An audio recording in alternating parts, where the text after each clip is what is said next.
আমরা গতকালকে ঢাকা বিশ্ববিদ্যালয়ের জগন্নাথ হলে গিয়েছিলাম।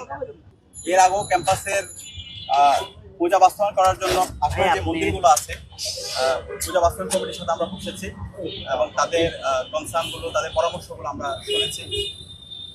আমাদের জায়গা থেকে আমরা বিশ্ববিদ্যালয় প্রশাসনকে বলেছি পূজা বাস্তবায়ন করার জন্য এবং পূজার সামগ্রিক নিরাপত্তা আয়োজন করার জন্য আমাদের যা যা করা দরকার সবকিছু করতে হবে। সেই জায়গায় ডাকসুর জায়গা থেকে আমরা বিশ্ববিদ্যালয় প্রশাসনের সাথে দফায় দফা বসেছি এবং আজকে আমরা স্বরাষ্ট্র উপদেষ্টার সাথে আমরা বসেছি।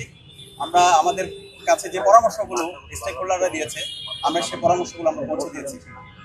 আপনারা জানেন আমাদের বাংলাদেশ, আমাদের এই ভূখণ্ড সাম্প্রদায়িক সম্প্রীতির অনন্য নজির আমরা স্থাপন করেছি। আমাদের এই সাম্প্রদায়িক সম্প্রীতির 1000 বছরের ইতিহাস আছে। এই সাম্প্রদায়িক সম্প্রীতি সারা বিশ্বের বুকে আমরা নজির স্থাপন করেছি। তো বিগত সময়ে এই সাম্প্রদায়িক সম্প্রীতিকে বিনষ্ট করার জন্য এখানে বিভিন্ন পক্ষ চেষ্টা করেছে, কিন্তু জুলাই বিপ্লবের মাধ্যমে সেই ষড়যন্ত্রকারী চক্রান্তকারীরা আজকে এই দেশ থেকে পালিয়েছে।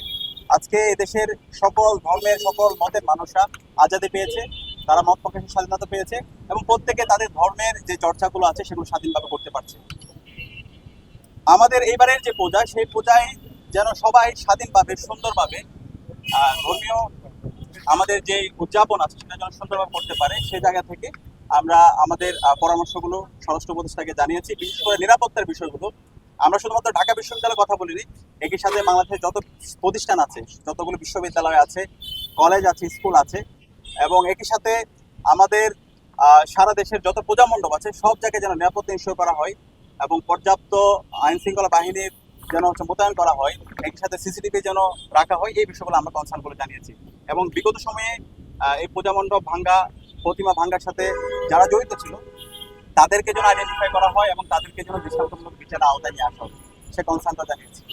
এবং স্বরাষ্ট্র উপদেষ্টা আমাদেরকে জানিয়েছেন, ওনারা ইতিমধ্যে কয়েক দফা বসেছেন, আজকে ওনাদের মিটিং আছে, ওনাদের জায়গা থেকে সর্বোচ্চ আন্তরিকতার সাথে সামগ্রিক নিরাপত্তা আরো কিভাবে শক্তিশালী করা যায় সেটা নিয়ে ওনারা ওনাদের জায়গায় সর্বোচ্চ আন্তরিকতার সাথে কাজ করবে।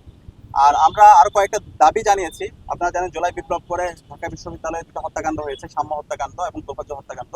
তো তোফাজ্জল হত্যাকাণ্ডের আমরা এটার বিচার অগ্রগতি থাকলেও সাম্য হত্যাকাণ্ডের সামগ্রিক বিচার আমরা অগ্রগতি দেখতে পাচ্ছি না। এটার সাথে কারা জড়িত সেই রিপোর্টগুলো আমরা এখনো পাইনি। আমরা বলেছি সাম্য হত্যাকাণ্ডের সাথে যারা জড়িত ছিল এটা তদন্ত রিপোর্ট দ্রুত দিতে হবে এবং এই হত্যাকাণ্ডের সাথে যারা জড়িত আছে তাদের সবাইকে দৃষ্টান্তমূলক বিচারের আওতায় নিয়ে আসতে হবে। এবং একই সাথে আমরা সারা দেশের সবাইকে, মুক্তিকামী ছাত্র জনতাকে আহ্বান করব, আমাদের এই বাংলাদেশ যে সাম্প্রদায়িক সম্প্রীতির যে অনন্য নজির আমরা বিগত সময় স্থাপন করেছি, এই জুলাই বিপ্লব পরে শিক্ষার্থীদেরকে সজাগ থাকতে হবে।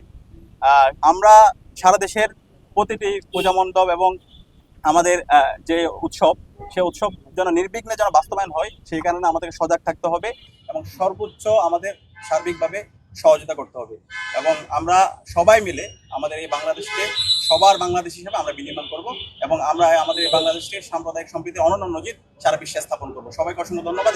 আমাদের কথা